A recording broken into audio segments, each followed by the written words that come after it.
mtumiki wa Allah sallallahu alayhi wasallam akufotokoza kuti ndalamulidwa kuti ndili pa sajida ziwalo zokwanira 7 zizigunda pansi.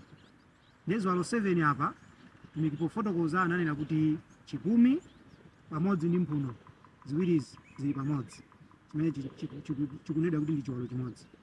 Komanso zala izizi ndi pamene timakamatira sima apa chonsechi chigawo chimenechi chigunde pansi, ndiye kuti ndi 2, tukunso chimodzimodzi 3, bondo lakumanja 4, bondo lakumanzere 5, komanso zala za phazi lakumanja izi zimenezi zikugwera gawo ngati 6, komanso zala za phazi lakumanzere izi zikugweranso ngati chani, ngati 7. Ndiye ndipanga mmene mtumikiyo adafotokozera.